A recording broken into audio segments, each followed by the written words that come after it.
Hello CBSE 9th students. இந்த வீடியோவில் கணித மஞ்சரி புக்கில் இருக்க எக்ஸசைஸ் 2.4ஓட சொல்யூஷன் பார்க்க போகிறோம். ஆனால் அதுக்கு முன்னாடி ரெண்டு இம்பார்ட்டன்ட் கான்செப்ட் உங்களுக்கு கண்டிப்பாக தெரிஞ்சிருக்கணும். ஃபஸ்ட்டு கான்செப்ட் வந்து லீனியர் க்ரோத்னா என்ன. ஒரு வேல்யூ கான்ஸ்டன்ட் அமௌண்ட்டில் இன்க்ரீஸ் ஆகிட்டே இருந்தால் அது லீனியர் க்ரோத்துன்னு சொல்லுவோம். எக்ஸாம்பிள், உங்கள் ஏஜ் வந்து எவ்ரி இயர் இன்க்ரீஸ் ஆகிட்டே இருக்கும். செகண்ட் கான்செப்ட் லீனியர் டிகேனா என்ன. ஒரு வேல்யூ கான்ஸ்டன்ட் அமௌண்ட்டில் டிக்ரீஸ் ஆகிட்டே இருந்ததுன்னா அதை லீனியர் டிகேன்னு சொல்லுவோம். எக்ஸாம்பிள், ஒரு மொபைல் ஃபோனோட ரீசேல் வேல்யூ எவ்ரி இயர் குறைஞ்சிட்டே இருக்கும். இந்த ரெண்டு கான்செப்டும் தெரிஞ்சதுன்னா எக்ஸசைஸ் 2.4 ரொம்பவே ஈஸி. உங்களுக்கு இந்த வீடியோவில் ஒரு சேலஞ்ச் கொஷினுமே இருக்குது. நோட் அண்ட் பென்னோட ரெடியாக இருங்க. Welcome to prime max Tamil. Let's start. Question 1 என்ன கேட்டிருக்காங்கன்னா, a plant has a height 1.7 feet and it grows by 0.5 feet each month. அதாவது நமக்கு ஆக்சுவலாக 1.75 feet ஹைட் இருக்க ஒரு ட்ரீ இருக்கு, ஒரு பிளான்ட் இருக்கு. அது வந்து 0.5 feet ஒவ்வொரு மாதமும் இன்க்ரீஸ் ஆகுது. இதுதான் கொஷின். ஸோ இதுலேருந்து ஃபர்ஸ்ட் சப்டிஷன் என்ன கேட்குறாங்கன்னா, find the height after 7 months.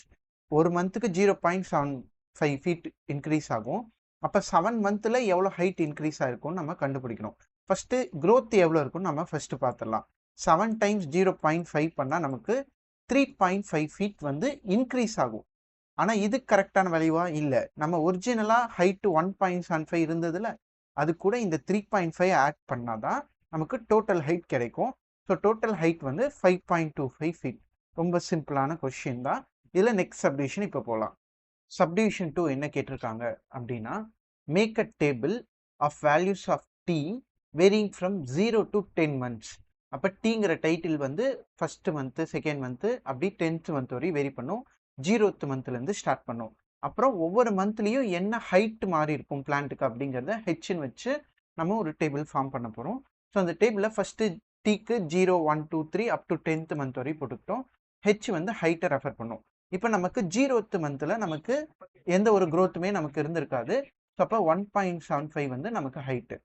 First மந்த்தில் வந்து நமக்கு வந்து 1.75 கூட ஒரு 0.5 ஆட் பண்ணால் 2.25 வரும். இதே மாதிரி செகண்ட் மந்த்தில் 2.25 கூட ஒரு 0.85 பண்ணால் 2.75 வரும்.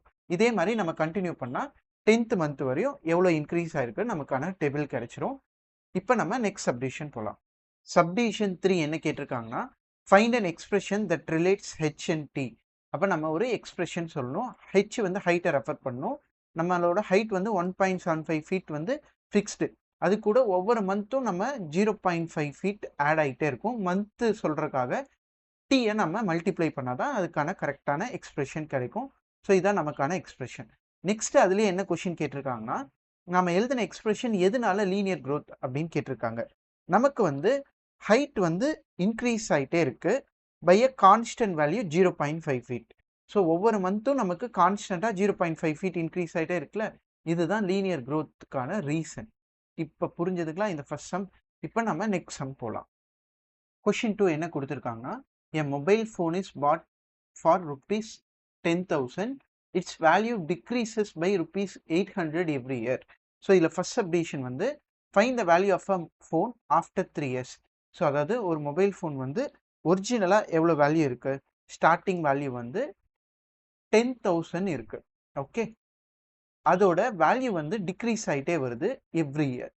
ஸோ டிக்ரீஸ் ஆகிட்டே எவ்வளோ டிக்ரீஸ் ஆகும், ₹800 வந்து ஒவ்வொரு வருஷமும் குறைஞ்சிட்டே வரும்.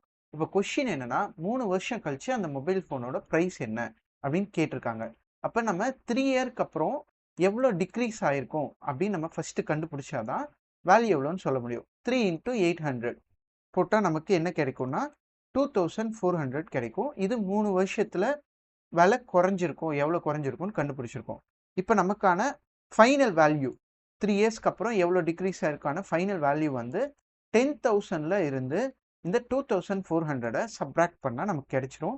அது எவ்வளோனா 7,600 rupees. செகண்ட் சப்டிவிஷன் என்ன கேட்டிருக்காங்கன்னா, make a table of values of T varying from 0 to 8 years. அதாவது டீயோட டைட்டிலில் 0லேருந்து 8 years வரையும் டேபிளோட டைட்டில் டீன்னு இருக்கணும். அப்புறம் show how the value of phone we depreciate. அப்புறம் ஒவ்வொரு இயர்லையும் எவ்வளோ வேல்யூ டிப்ரிஷியேட் ஆச்சு அப்படிங்கிறதுக்கு டைட்டில் பின்னு இருக்கணும். ஸோ இதை வச்சு நம்ம டேபிள் ஃபார்ம் பண்ண போகிறோம். ஸோ ஃபர்ஸ்ட் திங் நம்ம டீனு டைட்டிலில் 0, 1, 2, 3 அப் டு 8 இயர்ஸ் வரையும் மார்க் பண்ணிப்போம். இப்போ ஒவ்வொரு இயர்லேயும் எவ்வளோ வேல்யூ டிக்ரீஸ் ஆகுதுன்னு மார்க் பண்ணலாம். ஸோ ஃபஸ்ட்டு 0th இயரில் நமக்கு எந்த ஒரு டிப்ரிஷியேஷன் இருந்திருக்காது, 10,000 அப்படியே இருக்கும். ஃபஸ்ட் இயரில் ஒரு 800 ருபீஸ் ரெடியூஸ் ஆகிருக்கும். இப்போ 9,200 வந்திருக்கும். இந்த 9,200 இன்னுமே டிப்ரிஷியேட் ஆகி 8,400 மாறிடுச்சு. இதே மாதிரி ஒவ்வொரு இயரும் 800 ரெடியூஸ் ஆகிட்டே வரும். ஸோ அப்படி ரெடியூஸ் ஆகிட்டே வந்ததுன்னா ஃபைனலாக 8th இயரில் 3,600 இருக்கும். ஸோ இதுதான் செகண்ட் சப்டிஷனுக்கான டேபிள். நெக்ஸ்ட்டு தேர்ட் சப்டிஷன் என்ன கேட்டிருக்காங்க அப்படின்னா, நம்ம ஒரு லீனியர் எக்ஸ்பிரஷன் ஃபார்ம் பண்ணோம். அதுக்கு டைட்டில் வந்து வி அண்ட் டின்னு வச்சுருக்கணும். அடுத்தது இது லீனியர் டிகேன்னு ஏன்னு எக்ஸ்பிளைனும் பண்ணணும். ஃபஸ்ட்டு இதுக்கான லீனியர் எக்ஸ்பிரஷன் என்ன அப்படின்னா, வேல்யூ வந்து 10,000 இனிஷியலாக இருந்தது. அது ஒவ்வொரு வருஷமும் 800 ருபீஸ் ரெடியூஸ் ஆச்சு. அப்போ 800ன்னு போடலாம். ஸோ இது வந்து ஃபர்ஸ்ட் இயருக்கு. இதே மாதிரி இயர் மாற மாற வேல்யூ மாறிட்டே இருக்கும். ஸோ அப்போ டீயை மல்டிப்ளை பண்ணுறோம். ஸோ அப்போ நமக்கான எக்ஸ்பிரஷன் கரெக்டாக கிடைச்சிருச்சு. நெக்ஸ்ட் இது ஏன் லீனியர் டிகேன்னு ரீசன்னா, ஸோ நம்மளோட value decrease at a constant rate. எவ்வளோவில் அமௌண்ட்டில் டிக்ரீஸ் ஆகுது ஒவ்வொரு வருஷமும் 800 ருபீஸில் டிக்ரீஸ் ஆகுது. ஸோ இதுதான் லீனியர் டிகேக்கான ரீசன். இதோட கொஷின் 2 முடிஞ்சது. இப்போ நம்ம நெக்ஸ்ட் கொஷின் போகலாம். ஸ்டூடெண்ட்ஸ், உங்களுக்கான சேலஞ்ச் கொஷின் ஸ்க்ரீனில் தெரியும். ராகுல் வந்து 500 ருபீஸ் வந்து அவங்களோட பிகி பேங்க்கில் சேவ் பண்ணி வச்சுருக்காங்க. என்ன கொஷின் கேட்குறாங்கன்னா, he decided to add 50 rupees every week. How much he will add after 7 weeks? 7 week கழிச்சு அவங்களோட பேங்க் பேலன்ஸ், பிகி பேங்க் பேலன்ஸ் என்ன இருக்குது அப்படின்னு கேட்டிருக்காங்க. உங்களுக்கு என்ன ஆன்சர் வந்ததோ கமெண்ட்ல போஸ்ட் பண்ணுங்க. எத்தனை பேர் கரெக்டாக அண்டர்ஸ்டாண்ட் பண்ணி ஆன்சர் பண்ணீங்கன்னு பார்க்கலாம். நெக்ஸ்ட் அப்டேட், நமக்கு ஒரு வாட்ஸ்அப் சேனல் இருக்குது. ஸோ அதில் இந்த மாதிரி சேலஞ்ச் கொஷின் நிறைய போஸ்ட் பண்ணுவோம். ஸோ அதில் தேவையானவங்க ஜாயின் பண்ணிக்கோங்க. லிங்க் வந்து டிஸ்கிரிப்ஷனில் இருக்குது. இப்போ நம்ம நெக்ஸ்ட் கொஷின் போகலாம். கொஷின் 3 என்ன கொடுத்துருக்காங்கன்னா, the initial population of a village is 750. Every year 50 people move from a nearby city to the village. அதாவது நம்மக்கிட்ட ஒரு வில்லேஜ் இருக்கு, பக்கத்தில் ஒரு சிட்டி இருக்கு. ஸோ என்ன பண்ணுறாங்கன்னா, இந்த வில்லேஜில் 750 people இனிஷியலாக இருக்காங்க. ஒவ்வொரு வருஷமும் 50 people move from a nearby city to the village. சிட்டிலேருந்து வில்லேஜுக்கு 50 people ஒவ்வொரு வருஷமும் வரப்போகிறாங்க. இதுதான் கொஷினில் இருக்க டீட்டெயில். ஸோ இப்போ கொஷின் ஃபர்ஸ்ட் சப்டிஷன் என்ன கேட்குறாங்கன்னா, find the population of a village after 6 years அப்படின்னு கேட்குறாங்க. ஃபர்ஸ்ட்டு நமக்கு இனிஷியலாக எவ்வளோ பீப்புள் இருந்தாங்க வில்லேஜில்? 750 பீப்புள்ஸ் இனிஷியலாக நம்மக்கிட்ட இருந்தாங்க. ஒவ்வொரு வருஷமும் 50 people ஆட் ஆவாங்க, கரெக்டாக? ஆஃப்டர் 6 year எத்தனை பேர் இதே மாதிரி ஆட் ஆகிருப்பாங்கன்னு அப்படின்னு நம்ம பார்க்கணும். ஓகே, ஸோ ஆஃப்டர் 6 year வந்து 6 times 50 பண்ணால் நமக்கு என்ன கிடைக்கும்? 300 பீப்புள்ஸ் வந்து எக்ஸ்ட்ரா வெளியிருந்து வந்திருப்பாங்க. ஸோ அப்போ டோட்டல் பாப்புலேஷன் ஆஃப்டர் 6 year எவ்வளோ அப்படின்னு நம்ம கண்டுபிடிக்க போகிறோம். Okay, population after 6 year. So என்ன பண்ணணும்னா, 750 வந்து நமக்கு இனிஷியல் பாப்புலேஷன். ஓகே, அது கூட இந்த 350 300 ஆட் பண்ணோம். அப்படி ஆட் பண்ணால் நமக்கு எவ்வளோ வரும்னா 1050. ஸோ இதுதான் ஃபர்ஸ்ட் சப்டிஷனுக்கான ஆன்சர். சப்டிஷன் 2 என்ன கொடுத்துருக்காங்க அப்படின்னா, make a table for T varying from 0 to 10 years. 0 to 10 வந்து இயர்ஸ் வேரி ஆகுது. இதை டீனு டைட்டில் வச்சுக்கணும். அந்த ஒவ்வொரு இயரில் எவ்வளோ பாப்புலேஷன் இருந்திருக்காங்கன்னு அப்படின்னு பீனு டைட்டில் வச்சுக்கிட்டு ஒரு டேபிள் ஃபார்ம் பண்ணோம். இதுதான் second subdivision question. So first நம்ம டீங்கிற டைட்டில் 0, 1, 2, 3ன்னு அப் டு 10 வரையும் டைட்டில் வச்சுட்டோம். இப்போ 0th இயரில் அந்த வில்லேஜில் 750 people தான் இருப்பாங்க. ஃபர்ஸ்ட் இயரில் ஒரு 50 people ஆட் ஆகி 800 மாறி இருப்பாங்க. இதே மாதிரி செகண்ட் இயரில் இன்னும் ஒரு 50 people ஆட் ஆகி 850 ஆகிருப்பாங்க. இதே மாதிரி நம்ம கண்டினியூ பண்ணால் நம்மளோட 10th இயரில் 1200 பீப்புள்ஸ் இருப்பாங்க. ஸோ இது செகண்ட் சப்டிஷனோட ஆன்சர். இப்போ தேர்ட் சப்டிஷன் என்ன கேட்குறாங்க அப்படின்னா, find a expression that relates P and T. பாப்புலேஷனையும் டைமையும் ரிலேட் பண்ணுற மாதிரி ஒரு எக்ஸ்பிரஷன் இருக்கு.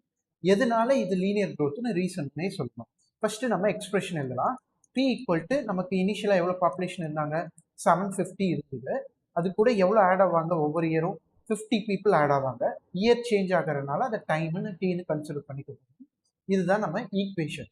இப்போ ஏன் லீனியர் க்ரோத் அப்படின்னா, population increase at a constant rate of 50% per year. So இதுதான் லீனியர் க்ரோத்துக்கான எக்ஸ்பிளனேஷன் ஆல்சோ. ஸோ இதோட தேர்ட் கொஷின் முடிஞ்சது. கொஷின் 4 என்ன கொடுத்துருக்காங்கன்னா, a telecom company charges ₹600 for certain recharge scheme.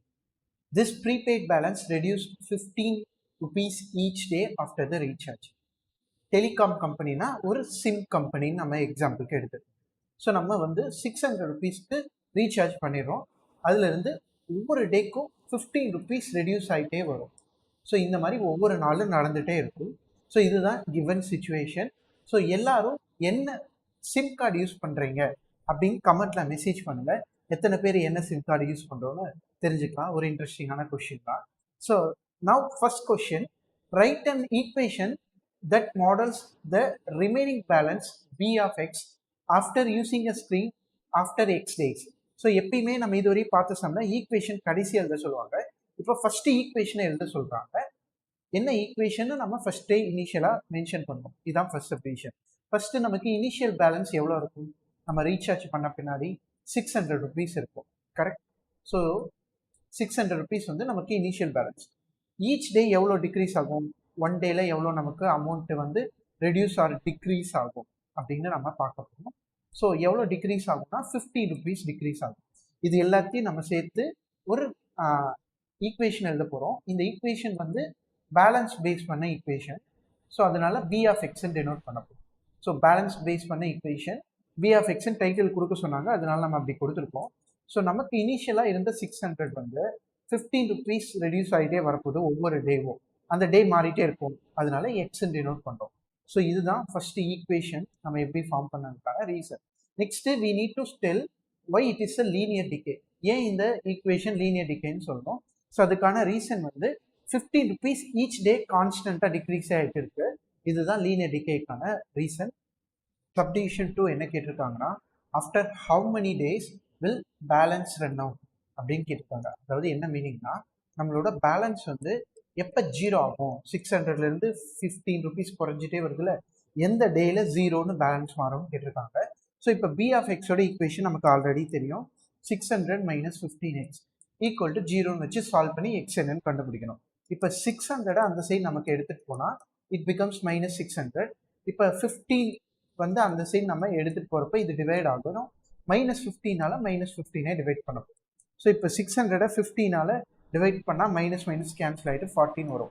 So இதுலேருந்து நமக்கு என்ன தெரியுதுன்னா, பேலன்ஸ் வந்து ரன் அவுட்டாக எப்போ மாறும் அப்படிங்கிற டே தெரிஞ்சிருச்சு. பேலன்ஸ் வந்து runs out after 40 days. After 40 டேஸ்க்கு அப்புறம் நமக்கு பேலன்ஸ் வந்து ஜீரோன்னு மாறிடும். ஸோ இதுதான் செகண்ட் சப்டிஷனோட ஆன்சர். லாஸ்ட் சப்டிஷன் எனக்கு கொடுத்துருக்காங்கன்னா, make a table for values for x varying from 1 to 10 days and how the balance b of x will reduce at the time. So நம்ம வந்து 1லேருந்து 10 டே வரையும் டைட்டில் வச்சுக்கணும், அது எக்ஸ்ன்னு வச்சுக்கணும். b of x வந்து ஈச் டேயில் நமக்கு எவ்வளோ ரெடியூஸ் ஆயிருக்கு அப்படின்னு பேலன்ஸ் சொல்லணும். ஓகே, ஃபர்ஸ்ட் டேயில் நமக்கு 600லேருந்து 15 ருபீஸ் ரெடியூஸ் ஆகி 585 ருபீஸ்னு பேலன்ஸ் வந்திருக்கும். அடுத்த டேயில் இன்னுமே ஒரு 15 ருபீஸ் ரெடியூஸ் ஆகி 570 ருபீஸ் மாறி இருக்கும். தேர்ட் டேயில் இன்னும் ஒரு 15 ருபீஸ் ரெடியூஸ் ஆகி 555 ருபீஸ்னு வந்திருக்கும். இதே மாதிரி நம்ம கண்டினியூ பண்ணால் 10th டேயில் நமக்கு 450 ருபீஸ் தான் பேலன்ஸ் இருக்கும். ஸோ இதோட தேர்ட் சப்டிஷன் முடிஞ்சது. ஸ்டூடெண்ட்ஸ், இந்த வீடியோ உங்களுக்கு கண்டிப்பாக யூஸ்ஃபுல்லாக இருந்திருக்கும்னு நினைக்கிறேன். உங்களுக்கு யூஸ்ஃபுல்லாக இருக்கும்னு தோணுச்சுன்னா ஒரு லைக் போட்டுருங்க. உங்கள் ஃப்ரெண்டுக்கும் ஷேர் பண்ணி வைங்க. நெக்ஸ்ட்டு சேனலை சப்ஸ்கிரைப் பண்ணி வச்சுக்கோங்க. அப்போ தான் ஒரு நல்ல கண்டென்ட்டோட நெக்ஸ்ட்டு நாங்கள் போடுறப்ப உங்களுக்கு அந்த நோட்டிஃபிகேஷன் வரும். தேங்க்யூ ஃபார் வாட்சிங்.